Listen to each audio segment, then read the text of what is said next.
Well, speaking of money and power, one of the topics we have on today is, Mike's fastest way to get rich in Massachusetts. Your recommendation to the next generation is, if you want to get rich in this state, run for political office or start a nonprofit. What do you mean by that? What do you got over there? So we had a viral post, Ayanna Pressley. I got my notes here, and let's go through this because it's really interesting. So if you don't know, she was a Boston city councilor, and she decided to run for Congress, and she won. So this is the details. So when she first ran in 2018 and she got elected in January 2019, her net worth was minus $12,500. And net worth is basically your debt, minus your cash, how much you have, all your assets and all that. Your assets and cash minus your debt. Yeah, minus your debt. There you go. Better than I said it. So she was negative. And then fast forward to 2025, her net worth is $8 million. This is not me. This is independent trackers, Open Secrets estimate her net worth. Okay. So her income as a city councilor was $97,000 a year, and her husband, Conan Harris, he earned $92,000. So that's about less than $200,000 in Boston. Not a lot of money if you think about it. Okay, but that led to a net negative net worth. And then she gets elected, and literally within a week, he sets up this nonprofit. So just days before she took office, Harris resigned from his public sector job to launch Conan Harris and Associates, a management consultant firm that quickly grew lucrative. By 2019, the firm reported $148,000. So he went from $92,000 to $148,000 in the firm, escalating between $100,000 and $1 million annually by 2024. Wow. So if you grab the timeline here, so Presley sworn in on January 3rd, 2019. On January 1st, 2019, he resigns from City Hall and he launches his consultant firm.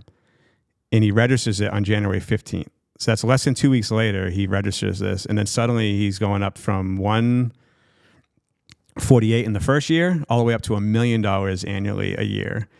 So when you have these consultant firms and you have a wife that's a congresswoman, it's like pay this money here and we'll make sure she does this. And there's no legal, we haven't found anything illegal she's done. So that needs to be said out there. There's nothing that is some kind of like smoking gun. She's done something illegal. It's just how it is. You want to be rich, get into Congress. It's just like, yeah, we saw the same thing in Minnesota with Ilhan Omar, and even very similar with Nancy Pelosi, where her husband is like the greatest stock investor of all time, but she just so happens to be one of the most powerful people. And what's in her Washington. response? That's not me. It's my husband. Yeah. So the hustle seems to be the wife or one person is in power. The other person in the relationship is running the financial side of things. And there just happens to be rapid hockey stick growth. You have that dynamic duo. One of the famous ones with her was her husband bought calls at Microsoft. And you know what calls are, right? Yes. So calls, if you're not understanding, you're buying a contract.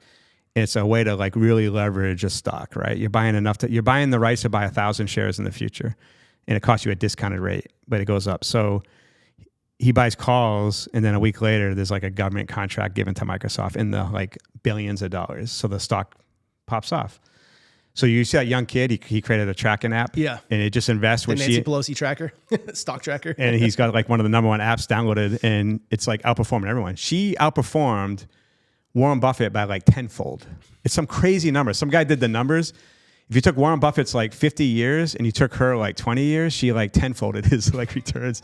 And we just sit around and go, that's okay. Just how it is. Super Bowl's this Sunday. Let's watch football. And disclaimer, this is bipartisan. People on the right do this as 100%. well. We live in a left state, so we're, the people we're talking about here are left-leaning. But this is just through and through in Washington and in politics in America.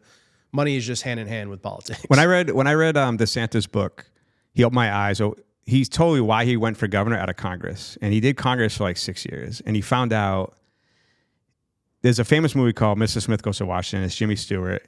You go there like, I'm going to change the world. And then you go there and they corrupt you or they make you just leave there. DeSantis goes there after like 6 years. He realized the Republicans told him, you're going to vote how we want you to.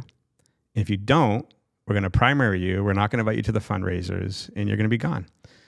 That's why when you ever see the votes in Congress, it's almost all Democrat one way, all Republican another way. They're literally whipped in line based on fundraising, and they'll primary you. And that's what Trump uses against people who don't vote for him. He's like, I'm going to primary you. And Musk does it too. I'm going to fund the primary. We got to get away from that. We need independent thinkers inside. But the problem is the other side, I get the other side too. If we don't vote for certain things and get things passed, and nothing ever happens because of the filibuster, right? So you got to get them all in line. But that's why DeSantis left Congress and went and run for governor in Florida. He's like, I can't do anything here. There's nothing I can do. I have to do what they tell me, or I get primaried and get out of here.